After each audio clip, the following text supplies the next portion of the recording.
Helen Marie Casey with Memoir of a Pond Watcher. Our next stop is going to be, we're going to go over the stream and stop at the rock garden on the other side. Through these loose knit sleeves, I push them back.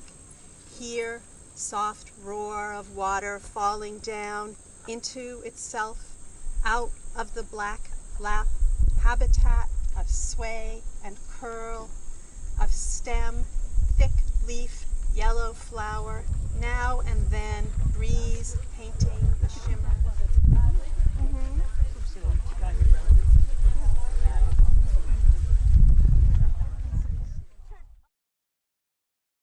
A bright orange lily trumpeting the sun, a third morning glories climbing a trellis to the stars.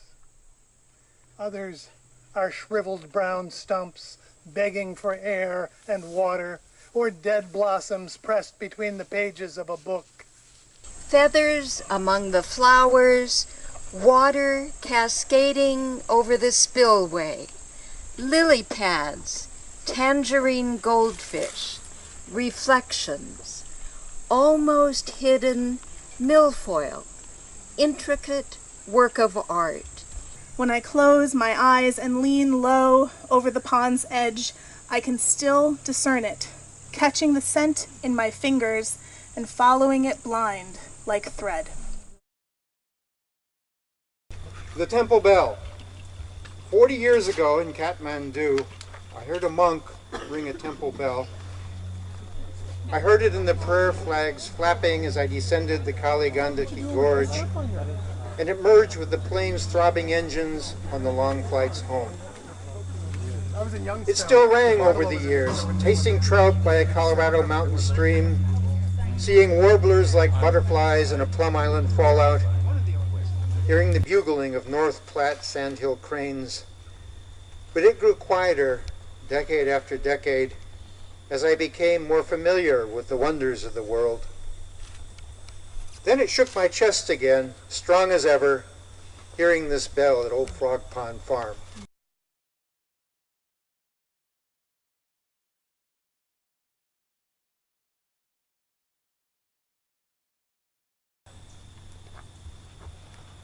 But could the dead, the very old, have lightened hearts? Hauling on its hammer, I sound the bell in the woods, and they fly to me over waves of air. Step from the trees in the fresh found bodies, the bright hope of the marriage that conceived me. Listen, they say, in air's last memory of bell song. Now, in your only life, this one. Each its own story, whose iridescent feathers rustle like starlings taking flight, their shadows captured inside the marrow of crow, leaving history and nutrient for next generations. Now a place to land on stability of rock. Sit here and rest, legs folded, eyes soft, nursing pine forest damp earth smells, as skunk cabbage and trout lily birth first children of spring. Witness the unfurling resurrection of fern, the amphibian tinctures of a pond whose rot and muck are harbor for all that has been, and new incarnation. The bell gongs, oracular voice box, heaving cosmos, enter the stillness of unseen mountains, light-filtered forests, hard and soft textures of kingdoms, exceptional and heartbreaking. Only to perish in flames that frozen night, the endless screaming of sirens, then the remains, searching among the charred stone foundation. A small wooden box of ashes gifted to the one surviving sister who lost everything. So my question to this stone is not why, but how to continue in the hard knowing of this world. My desire was to go beyond what was already better than good. To make vinegar that tasted of thunderstorm, sex, and cayenne, that lit up like late summer ocean-crossing sunsets on your lips. For a time it is still tasty, in its transparent mason jar, but for many reasons, beyond my knowing, the sweet juice I once savored is slowly changed by yeast and lack of air into yellow liquid more tasteless than tears. We had chickens in town, but not a farm. Father was the schoolmaster and had no time to farm. At Uncle Bertram's, I watched as he led the horse to pasture, as his lambs butted their mothers for milk, and he invited me to fish in his pond. And in spring, I will ask him to take me to see what became of Uncle Bertram's farm. And I will remember with pleasure the lambs, the frogs, the pasture, even being sick behind the barn. On the path by the pond, past the medicine wheel, monoliths decked with words on cloth, fading, fraying. Look around, look within, past a slice of tree, hollowed out, irregular, its edge painted gold, the trunk bronze, not wood. Then I recalled unruly, tangled, cascading berries, lush in the fall. Wildness, mystic.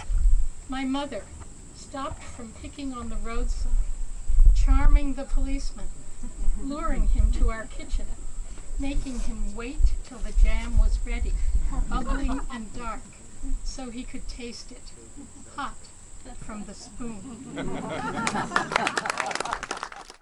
My friend's voice cuts in and out on the westward drive. Love is really all you need. You never say no to that now, do you? As I stand in front of the raspberry patch, her voice in my mind, crackling over the telephone lines. I've forgotten how patchy the coverage is out here. I think of something else she said, how time folds in upon itself, time after time, time out of mind. I see the beauty of this place, this farm, this relief from the cares of the world, this oasis where nature will take its course, tended only as much as is necessary. A house, the acres, a pond, touching into the marshes and waters beyond. If I listen now, I can hear sweetness, remembrance, delight. If I look above, I can see thick, white, puffy clouds passing by on this blue-skied Sunday. I can hear geese in the distance honking, waterfalls in the distance, and all as it is intended to be. A ladder lies in the grass, waiting for pruning, but for now, I am the only person here. The humid air is still, the fruit is ripening in time, and time is calling forth memory. A fly buzzes in this cosmology. If I stand still long enough, I can see the gaggle of geese flying right above the farmhouse.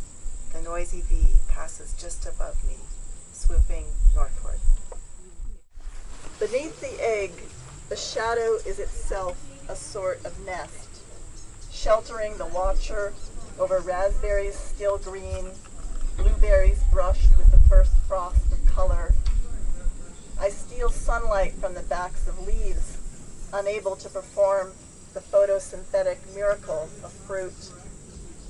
Two young farmers walk the length of diaphanous net, one in brimmed hat, beard, gray t-shirt hanging off his frame, the other with one long braid swung forward over a narrow right shoulder, tending, feeding, thinning, weeding.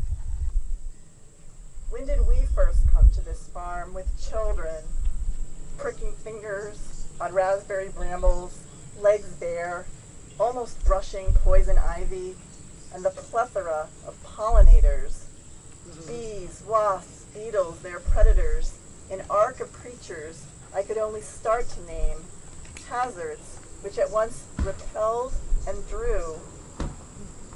We reenacted Little Sal's walk without the bears, a kingbird etching its fly-wire act in the air, then floating down to light on net-covered post. Each of us now with our own green past, red-stained fingers. Only rarely was there enough, but we were always sated. Method of loci, meditation by a wetland. Method of loci consisted of memorizing a sequence of locations so you can move through them in your imagination at ease, just as indigenous cultures do with their landscape. The memory code, Lynn Kelly. Remember, count each breath, then another. In one moment, eons pass. Temple bells dong. Breathe. One. Hut. Bow. Huddle. Shed self. Stow ego. Abandon shoes at the door. Sit straight up. Concentrate. Eyes slightly opened. Blurred. Blink.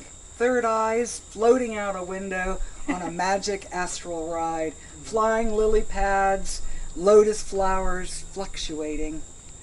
Exhale, solar plexus centering. Downward spiral DNA strands in a satellite view. Observe how thoughts wander astray. That's okay. Return to breath. Watch them melt away. Breathe. 2 beaver dams slumped on beaver lodges slumped on dams. Daubed mud, gnawed stumps, sticks, half-submerged hidden exits. 3, breathe in tall pines, turpentines, resins, lifting, cleansing spirits. 4, geese glide in dark green shallows, grassy nests, marsh-matted docks. Mental flotsam snagged again, tangled, fallow. 5, alive, up at dawn, bird song. And handfuls of salmon berries, and I can still hear just behind me the speed of my brother Barry's gravel-spuming boots as we raced to the roadside mailbox and back. And back then it seemed every morning that the belted kingfisher dipped evenly just above that flat, watery page, as if it might leave a message there. But wasn't I always wondering who held the pink and white water lilies in place to keep them from wandering into someone else's life? This place of congregation, hallelujah, life force, of every effervescent single cell of thing, all welcome and all welcoming, even the chanting multitude of million tiny swaying grasses, even the viridescent katydid with outstretched praying legs, all here focused on the infinite arboreal blue that peaks and preaches among every living thing reaching skyward. Suddenly this orchard becomes my religion and ancestry. Suddenly I feel tree prayers from deep within the roots of me. Suddenly I surprise myself with my own newfound voice, belting out loud hymns of rejoice amidst this choir of apple trees. Remember the land as it slept, the wind with her rubber gloves scrubbing, and the trees simplified, the moon gained and lost, pushed white to flow, invited young greens for the liver's pleasure. The orchard put on blossom, put on its summer silver, hid limbs so recently revealed. I want to write of sun-kissed zinnias, of the sculpture's gathered granite carapace. I want my lines to soothe, not sting. I want to loose these knotted straps and shed this age-old pack of stones. Today, I want to write of other things. I want this mind to be my own. The swollen pond, the sky's looking glass, is framed in a grassy bank's embrace. The water edges its noisy gush through a concrete pass, tumbles its tinsel torrent in overflow, and shouts warnings to the rocks below. Watch out, you rabble, we come to bother you. And down it crashes, splashing and drenching the rocks. Swirling from the bottom of the dam, the water gallops beside the spider hut, races east past a boulder, and circles a rusty iron and 2x4 heron with a 5-tined tail, a bolt for an eye, and metal pads for feet set on a concrete block. Past the block, the flow evens out to rush through yellow-budded lilies and tall water grasses, as unstoppable as the waters of Niagara Falls that pour forever past islands in the St. Lawrence River, where I've swum each summer since my water-wing youth. Self-portrait from a remove. Maybe the stars look down and see us here, like silverfish, resting on the top page of a book whose words we cannot read, let alone make sense of. To us, this book is bread and board, meal and meadow, a vast hall of linen, gilt leather, and letter shapes. But seen from that celestial vantage point, the land is a book of annals, telling the memoir story of nature itself, which is the deep calligraphic memory of nature, the stage on which nature mums, the murmuring of nature in its sleep, which is the book of the dream that nature dreams, to dream itself into mere being. Across the pond, 20 chairs for a wedding. Mine, ever in mind. Later today, a June wedding on the pond's other side. The sky, something blue for the bride. One frothy cloud. Their vows will wed the couple now forever to this pond. We watch her give new life discreetly from across the pond. Her nymphs will skim and slice, as all youth do, like ours did on winter ice. Old now, I am unconcealed by needle. My partner has tipped into water. We shall never again make pine seed together. We are vertical and horizontal. But my love is still beside me. She, a barren trunk, immersed and refracted into the shoreline and anchored to the muck. And I am still standing, only now a perch for blue heron or a platform for flighty jazz singers who mostly flit away, but sometimes linger. Da da da da da da da da da. Da, da, da. Would you like to sing? I'll start, you follow.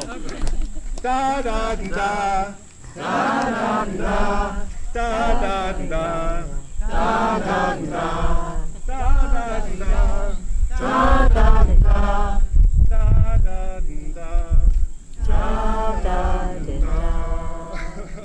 Thank you.